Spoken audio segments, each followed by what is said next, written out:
आज की चर्चा में आपका स्वागत है। जो लोग चैनल पर पहली बार आए हैं तो प्लीज़ सब्सक्राइब कर लें और बेल आइकन भी दबा दें, जिससे कि आने वाली वीडियो की इन्फॉर्मेशन आपको टाइम से मिल जाए। डब्बा के व्लॉग का रिव्यू करने से पहले छोटे छोटे दो कमेंट्स। पहला कमेंट आपके स्क्रीन पर।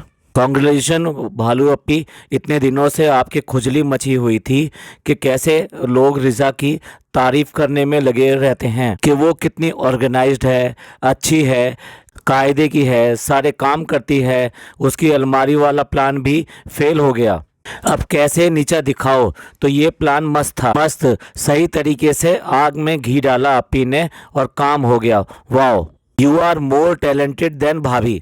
अब इस कमेंट से क्लियर हो गया होगा कि चालू अप्पी का क्या प्लान था।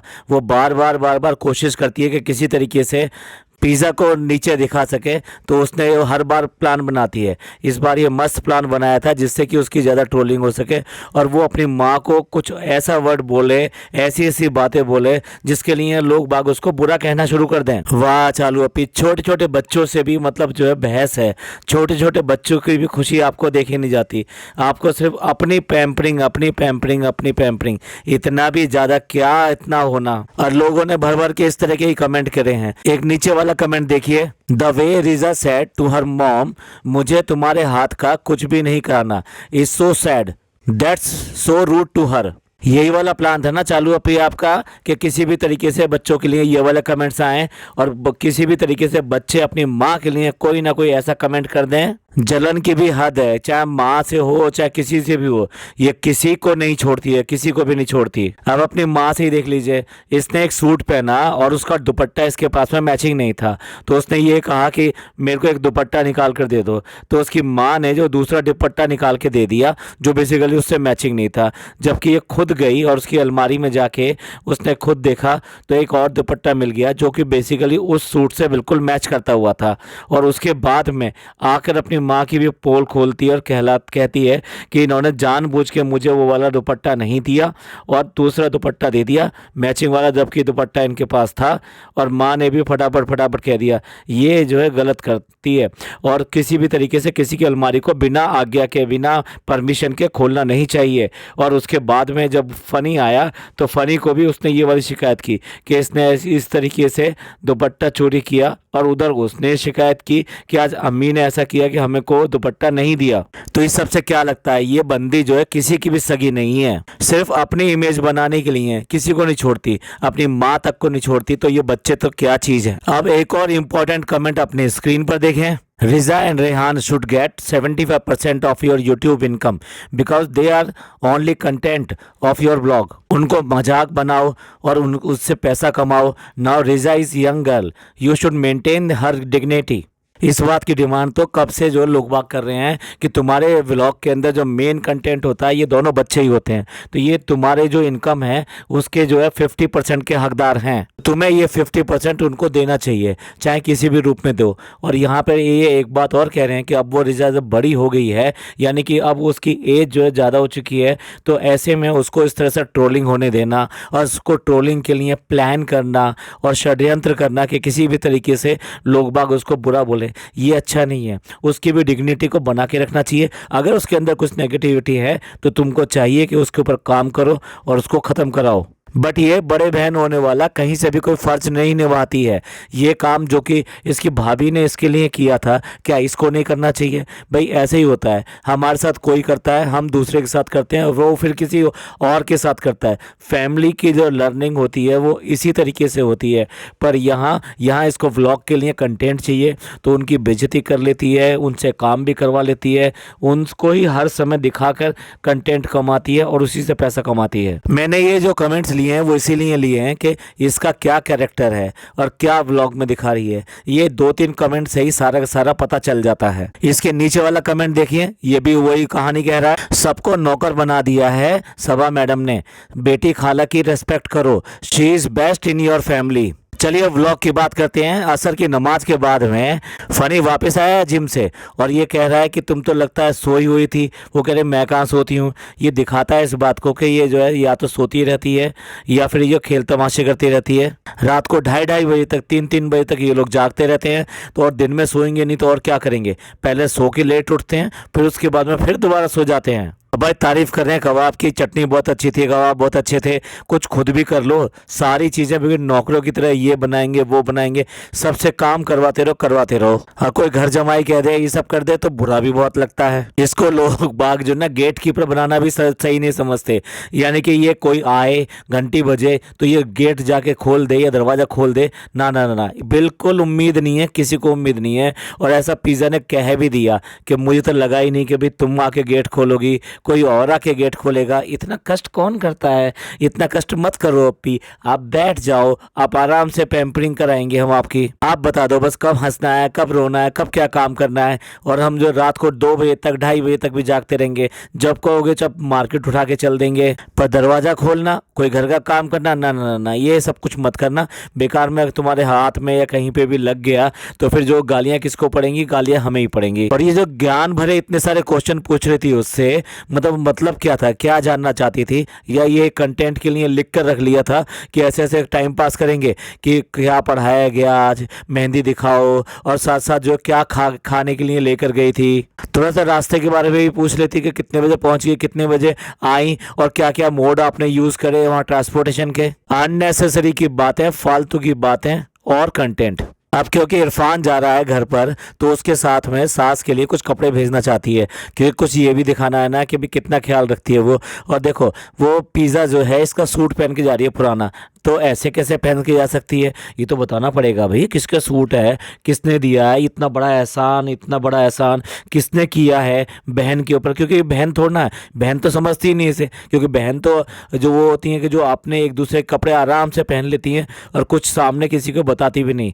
लेकिन यहाँ तो बताना पड़ेगा भैया किसके कपड़े हैं, कैसे कपड़े हैं। तो बहुत बड़ी गर्व की बात है कि इतने बड़े व्लॉगर के कपड़े उसको मिल गए पहनने के लिए, और अम्मी गई हैं सूट खरीदने के लिए कि ये उसकी सास के लिए लेना है। भैया जब तो तुम्हारे घर पे आती है तो तुम्हें जो नाश्ता नहीं सूझता, तुम्हें पानी ठीक से पूछना नहीं सूझता, और तो उसके बाद में जो है ये तुम जो ड्रामा कर रहे हो कि हम सूट भेज रहे हैं, ये कर रहे हैं, वो कर रहे हैं। आदमी की इज्जत नहीं है, बस इसी तरीके से एक सूट चुपका दिया, ये कर दिया, तो ये समझते हैं कि जैसे कितना बड़ा हमने इज्जत कर ली और कितना बड़ा उसके लिए काम कर दिया। और ये देखो कैसे कैसे ट्रैप रखती है, मतलब किसी भी तरीके से उस बच्ची को फंसा सके, उसके ज्ञान की तारीफ करा सके। ये नहीं वो अपनी नॉलेज नहीं दिखा रही कि हेयर ड्रेसर को क्या कहते हैं क्या नहीं कहते, या हेयर स्टाइलिस्ट जो होती है उनको क्या बोलते हैं क्या नहीं बोलते। बोल रही है हेयर कटर, और उससे पूछ रही है, जो वो बता नहीं पा रही तो लोग कम से कम जो उसको बुरा कहेंगे, अरे यार इस लड़की को ये भी नहीं पता, ये जानबूझ के इस तरह की हरकतें करती है। और नई अकल की बात सुन लो कि जो बाल जो काटे जाते हैं वो चांद देख के काटे जाते हैं, क्योंकि चांद देखने के बाद बाल काटने के बाद में जैसे जैसे चांद बढ़ता है वैसे वैसे बाल बढ़ते हैं। कितनी बार चांद देख के इन्होंने बाल काटे हैं जरा ये भी बता दें, तो पहली बार सुनने हैं इसके मुंह से। भैया आप सब लोग भी बताएं कि वाकई में आप सब लोग भी इस बात का को फॉलो करते हैं कि जब चांद आ जाए, मतलब चांद दिख जाए, तभी बालों को कटवाएं और उसके बाद में उसको बढ़ने दें। प्लीज कमेंट करके हमें जरूर बताइएगा कि कौन कौन इस चीज को फॉलो करता है। देखिए अगर फुल मून में जो है बाल काट दे जाए तो फिर तो बढ़ेंगे नहीं, क्योंकि उसके बाद में तो चांद को कम होना है, तो उसके बाद में क्या होगा भाई, सोचने वाली बात है। फिर क्या होगा उसके बाद में, प्लीज कमेंट करके ये भी जरूर बताइएगा कि अगर फुल मून में बाल काट दिए जाएं तो वो बाल रहेंगे या गंजा हो जाएगा आदमी। अब उसने बाल काटने शुरू किए अपनी बच्ची के, वो अपनी बच्ची के कोई खराब बाल तो काटेगी नहीं, लेकिन भैया ना तो बच्ची को विश्वास है इस बात के ऊपर, और उसके जरा सी इस बात को देखते हुए ही कि उसे पता है कि वो कितनी सेंसिटिव है, छोटी छोटी चीज़ों के लिए उसको जो ना ट्रस्ट इश्यूज हैं और वो समझ नहीं पाती कि है क्या, तो वो बोलना शुरू कर रही है। तो उसमें आग में घी डाला और पूरा उसको प्रोवोक किया इस बात के लिए कि वो बाल बिल्कुल सही नहीं काट रही, बहुत ज़्यादा काट रही है, वो देख नहीं पा रही है। तो इसने बार बार कोशिश करी थी कि मुझे दिखा दो दिखा दो। भैया पीठ के पीछे की चीज़ें कैसे दिखाई दे जाएंगी, ये तो जो हेयर ड्रेसर वगैरह है ना उनके यहाँ जाके हो सकता है पॉसिबल। और तब भी तुम इतना अच्छी तरीके से पीछे से नहीं देख पाओगे कि कितने कट गए हैं, वो तो देख सकते हो, पर कब कट रहे हैं, आई मीन कितना उसने लिया है और कहाँ पे वो कट लगा रही है, ये कहना बड़ा मुश्किल होता है। और इसी बात का फ़ायदा उठा के वो उसको बार बार उकसा रही है उसको कि वो किसी भी तरीके से अपनी माँ के लिए कोई ना कोई बात बोले और उसके बाद में लोग बाग उसको बुरा बुरा बोले। अब आप ही बताइए किन घरों में माँ और बेटी के बीच में सब बात की नहीं होती।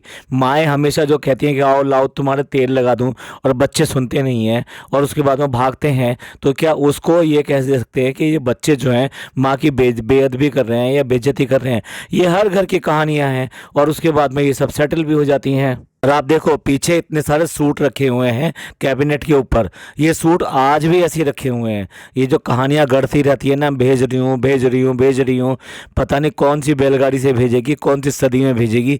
और जिन लोगों की शादियां हैं वो तो कब की हो चुकी होंगी। हाँ, हो सकता है उनके दूसरे आने वाले इवेंट में छोचक वगैरह में काम में आ जाएंगे ये सूट। किसी भी बात में अगर अम्मा को छेड़ दो तो अच्छा सा कंटेंट मिल जाता है। यही काम तो फनी करता है और यही काम डब्बा करती है। बेटी खाला की तारीफ करती रहती है कि भाई कितने अच्छे खस्ते बनाए थे और मेरे ख़त्म हो गए थे तो अब ये दोबारा बना रही हैं। मतलब कुल मिला के ये है कि उसको जो बुलाया गया है वो इसी के लिए बुलाया गया है। सारा खाना, सब चीज़ें, फरमाइशें, सारी चीज़ें उसकी वक्त से पूरी होती रहें, खुद कुछ ना करना पड़े। ना कोई अम्मी करने को तैयार है, ना कोई औरत करने को तैयार है। भैया इतनी सब चीज़ें क्या तुमने अपनी भाभी के लिए भी की थी? एक बार पूछा भी था उसको कि उसको क्या चाहिए क्या नहीं चाहिए? हाँ, अम्मी भी जो बड़ी खुश होगी, पोता आ गया, ये हो गया वो हो गया, पर कभी भी किसी भी इवेंट पे, किसी भी टाइम पर उसकी पैम्परिंग या उसके बारे में सोचा कि भाई वो भी अगर प्रेग्नेंट हुई है तो उसको क्या चाहिए क्या नहीं चाहिए? दोगले लोग हैं। और कोई फैमिली का जो साथ साथ का है, ये टोटल ड्रामा ही ड्रामा है। ये सबूत है इस बात का। जो लोग देखते हैं, अंधे होकर देखते हैं, वो देख ले इस बात को कि बेटी और बहू दोनों बराबर नहीं होती। ये इस फैमिली को अच्छी तरह से दिखा रहा है। उसके बाद में इस फैमिली को कैसे आप अच्छा कह सकते हो? दूसरे के लोगों के करे हुए एहसान तो इन्हें अब याद आ रहे हैं कि भाई कौन इनके लिए खस्ता बनाता था, कहाँ पे खस्ता बनाता था, वो सिटी कैसा था, ये सब चीज़ें। लेकिन उसको पे करने का इनके पास टाइम नहीं है। यानी उनको टाइम देने का, उनको इस बात का शुक्रिया अदा करने का, वहाँ जाके मिलने का, या उनको अपने घर बुलाने का, ना ना ना ना, ऐसा कोई प्लान नहीं है। यहाँ सिर्फ और सिर्फ मौत आ सकता है, इसके अलावा कोई अलाउड नहीं है। कितनी बेवकूफ़ी भरे बातें कर रहे हैं गैस खत्म होने के ऊपर, और कितना लंबा खींच दिया। ऊपर से जो हमारी महारानी हैं उनको बहुत नॉलेज है। वो कह रही है कि जब गैस खत्म होने लगती है तो पीली होने शुरू हो जाती है। साफ दिखाई दे रहा है, गैस का कलर एकदम बढ़िया तरीके से आ रहा है। कोई और बात नहीं है, मे भी उसके पाइप में या किसी में कोई कचरा हो तो हो सकता है। जितना फ्लो ये देखना चाहते हैं या जितना इनको महसूस होता है कि उतना फ्लो नहीं आ रहा है, तो इट में भी पॉसिबल कि उसमें इस तरह का हो गया हो। क्योंकि रात दिन उसके ऊपर खाना तो बनता है और सफाई कौन करता है, और जो अंदर चला जाता है वो इतनी आसानी से कैसे निकलता है? अब इसके बाद में एक मसला हो गया। मसला क्या है कि चाबी जो है ना वर्कर्स लेके चले गए, और जहाँ इनका बेडरूम है यानी ऊपर है, ये सोने वहीं जाते हैं। अब रात को कैसे सोएं? तो फनी को पूरा ताव आ रहा है कि भैया मैं कैसे सोऊं, कहाँ सोऊं? ये तो पूरा का पूरा रेलवे स्टेशन बना के रखा है, यहाँ कोई सोने की जगह नहीं है, तो यहाँ पर कैसे सोया जाए? और फिर दूसरा, एकदम जगह के चेंज से कई बार आदमी को नींद भी नहीं आती। सेम चीज़ है, लेकिन डेल्टा वाले घर में वो जाने को तैयार है, लेकिन वो उसका पूरा मजाक उड़ाने को तैयार है, यहाँ तक कि दोस्ती तोड़ने को तैयार है, यहाँ तक कि अपने जो ड्रामे होते हैं वो ड्रामे भी करके दिखा रही है। हमसे बात करने की जरूरत नहीं है, तुम हमारे पार्टी के नहीं हो, हमने तुम्हारे को अपनी पार्टी से निकाल दिया, पता नहीं क्या क्या बला बला बला, फालतू की बातें और बकवास बातें और बकवास बात के टॉपिक पर। और देखो इनकी जिम्मेदारी बनती है भाई, ठीक है उनसे गलती होगी, लेकिन शाम को जब वो जाते हैं तो उससे पहले इनकी जिम्मेदारी बनती है कि सब चीज़ें सब तरह से रखी हुई हैं कि नहीं रखी हुई हैं, घर खुला तो छोड़ा है कि नहीं छोड़ा है। कोई ना कोई तो अच्छा उसको चाय पानी भी तो जाके देता होगा कोई ना कोई। ऐसे थोड़ा ना कि वो काम कर रहे हैं तो सारा दिन वहाँ पे काम ही काम कर रहे हैं। इनको घर वालों को किसी को कोई होश नहीं है कि वहाँ पे क्या हो रहा है क्या नहीं हो रहा है। फनी की नाराजगी सबसे ज़्यादा इसी बात पर है कि भाई तुम लोगों की रिस्पॉन्सिबिलिटी, तुम यहाँ घर पे पड़ी रहती हो और सारे दिन खाली रहती हो, तो उसके बाद में ये भी नहीं देख सकी चाबी आई है कि नहीं आई है। और यही बात अगर वक्त रहते ही याद आ जाती या पता चल जाता तो शाम के टाइम से ही वो चाबी मंगाई जा सकती थी, या वो लोग अब वापस आकर दे सकते थे। रात को 1:30 बजे कौन चाबी देने आएगा और कौन उनके यहाँ चाबी लेने के लिए जाएगा? और कितना ज़्यादा ड्रामा करके दिखा रही है कि आज आपने एहसास करा दिया, मतलब एहसास करा दिया, ये कोई इतनी बड़ी बात होगी जिसके ऊपर आज की डेट में उसे पता लग गया कि भैया उसका पति उसको बिल्कुल केयर नहीं करता है, उसको छोड़ के जा रहा है। अगर सचमुच ये करने लगे तो इसका क्या हाल होगा? आखिरकार कुर्बानी देने के लिए बच्चे ही तैयार हैं, लेकिन वो फनी आखिरकार सामान लेके चला गया डेल्टा में सोने के लिए। अब देखो देखो कंटेंट कुमार ने कितनी बुरी बेइज्जती कर दी कि वो बहुत सारे प्लास्टिक के पता नहीं टॉयस लेकर आया है या क्या लेकर आया है और वो उसको दे रहा है। तो उसमें एक बैट है जो बेसिकली रेड कलर का है और डब्बा उसको देने के लिए गई तो उसने चिल्लाना शुरू कर दिया। उसने दोबारा देने के लिए दिखाया उसको, फिर चिल्लाना शुरू कर दिया, जबकि उसी बैट से थोड़ी देर बाद में वो खेलता हुआ दिखाई दिया। तो ये जो बात कर रहे थे कि रेड कलर को ये देखकर इस तरह चिल्लाता है, भैया वो अपनी बुआ को देख के चिल्ला रहा था कि ये बुआ क्या है यार, ये मुझसे कभी ढंग से बात नहीं करती और उसके बाद में ये दिखाने के लिए ये सब कर रही है क्योंकि कैमरा ऑन है। तो अब कैमरे का तो उसे पता चल गया है भैया, कंटेंट को और अच्छी तरह जानता है कि कौन उससे प्यार करता है कौन उससे प्यार नहीं करता। भाई मजाक की बात अलग है, लेकिन बच्चे अच्छी तरह से समझते हैं कि कौन उसके साथ में अटैचमेंट रखता है और बच्चे उसके साथ में इतना घुल मिल जाते हैं।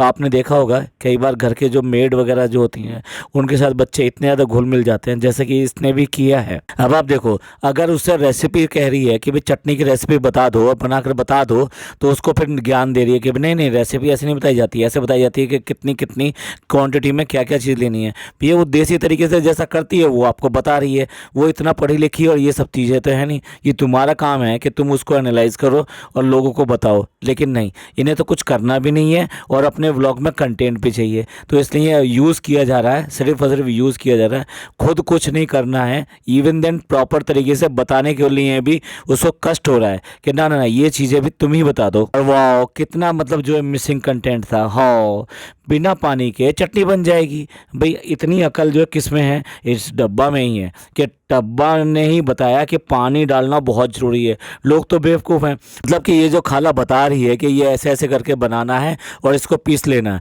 तो मतलब क्या सूखा खाएगा भाई? ये तो अंडरस्टूड है, हर चटनी में थोड़ा बहुत पानी डलता ही है। अब क्या व्यूवर्स को भी तो इसने अपने जैसा समझ रखा है कि उनमें भी कोई अकल वकल है नहीं है और वो चटनी ऐसी ही बना देंगे, जो कंटेंट दिखा दिया बस उसी को पीस के बना देंगे। और देखो व्यूवर्स, आपको सबको क्या समझ रही है, ये बुजुर्गों को छेड़ छेड़ के उनसे कंटेंट निकलवाना इसको बहुत अच्छी तरीके से आता है। तो अम्मा को इसी तरीके से यूज करती है ये। तो आखिरकार अम्मा ने कुछ बोल ही दिया, जो मधाई लैंग्वेज में बोला था वो तो हमें समझ में नहीं आया, लेकिन उसको जो और कंटेंट बनाने के लिए उसे सॉरी बुलवा रहे हैं, इंग्लिश में सॉरी बुलवा रहे हैं और उसने सॉरी बोल भी दिया। तो ना ना ना ना, पूरा सेंटेंस बोल के दिखाओ। और उसने बोल दिया, आखिरकार मतलब होगी ना इनकी मिट्टी, क्योंकि इनको अगर कोई सेंटेंस दे दिया जाए ये प्रॉपर तरीके से बोल नहीं पाते। जो हमारे MBA मास्टर हैं ना, उनको देख लो, उनसे एक सेंटेंस बोलना था कि भाई उन्हें जिम जाना है, वो ठीक से बोल नहीं पाए। और घर में रेस्टोरेंट का खाना इतना आता है कि कोई दिन ऐसा नहीं जाता कि रेस्टोरेंट का खाना ना आता हो। नान जो है कोरमे और रोटी के साथ में, यानी नान के साथ में रोटी खा रहा है और उसमें आया उसके बाद में उसका पार्सल, यानी कि जिसमें बहुत सारी चप्पलें आई हुई थी। भैया इतना इनके पास आता है, इतना इनके पास आता है, उसके बाद में भी देने की इनकी बिल्कुल नीयत नहीं रहती। उसको भी ये कि संभाल के रखेंगे, ये करेंगे वो करेंगे। और अपने हस्बैंड को तो चप्पल वाला बना रही है कि देखो ऐसे करके चप्पल पहनाते हैं, ऐसे करके उछालते हैं, ऐसे करके चप्पल की तारीफ करते हैं। मैडम चप्पल की तो तारीफ होगी, लेकिन तुम्हारे हस्बैंड की तो बेइज्जती होगी ना। और भाई घर जो है आज पूरा होने वाला नहीं है, दिसंबर एंड तक जाके पूरा होगा। और घर जो पूरा उधड़ा पड़ा है, सब इतना पैसा लगाया जा रहा है उसके अंदर, पूरा वुडन वर्क और ये सब। और ये कितने दिन के लिए होगा ये भी देखने वाली बात है। साल भर चलने वाला है या उससे पहले उधड़ जाएगा या फिर उसके बाद में चलता रहेगा। तो फिजूल कर की महारानी जो है ना, वो इस तरीके की हरकतें करती रहती है। तो चलिए एंड करते हैं इस पॉडकास्ट का। ये पॉडकास्ट आपको कैसा लगा? अच्छा लगा हो तो प्लीज़ लाइक कीजिए, सब्सक्राइब कीजिए और शेयर कीजिए। और हाँ, कमेंट करना मत भूलिएगा, आपके कमेंट्स का हमें इंतजार रहेगा। थैंक यू, धन्यवाद, शुक्रिया।